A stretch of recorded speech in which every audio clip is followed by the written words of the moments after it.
চলতি বছর প্রাকৃতিক দুর্যোগ না থাকায় ভোলায় আমন ধানের বাম্পার ফলন হয়েছে। অনুকূল আবহাওয়া আর পোকার আক্রমণ কম হওয়ায় জেলায় আমন উৎপাদনের লক্ষ্যমাত্রা ছাড়িয়ে গেছে বলে জানিয়েছে উপজেলা কৃষি বিভাগ।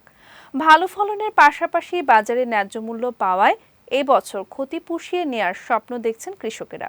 ভোলা থেকে রিয়াজ হোসেন শান্তর পাঠানো তথ্যচিত্রে বিস্তারিত জাওয়াদ অন্তুর ডেস্ক রিপোর্টে।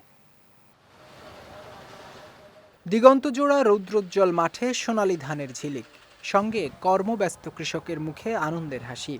চলতি বছর অনুকূল আবহাওয়ায় সঠিক সময়ে বৃষ্টিপাত হওয়ায় ভোলায় আমন ধানের উৎপাদনের লক্ষ্যমাত্রা ছাড়িয়েছে। আর এতেই ফুটেছে কৃষকের মুখে স্বস্তির হাসি।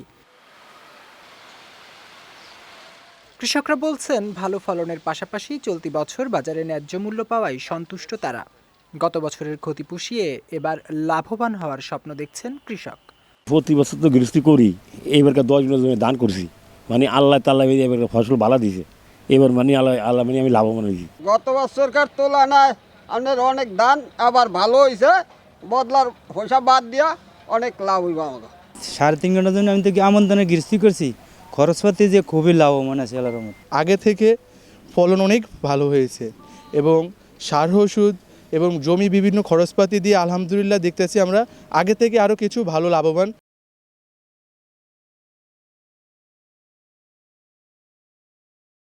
চলতি বছরের সফলতা আগামীতে আমন চাষে কৃষকদের উৎসাহিত করার পাশাপাশি আগামী দিনের খাদ্য নিরাপত্তায় গুরুত্বপূর্ণ ভূমিকা রাখবে বলে জানিয়েছে কৃষি বিভাগ।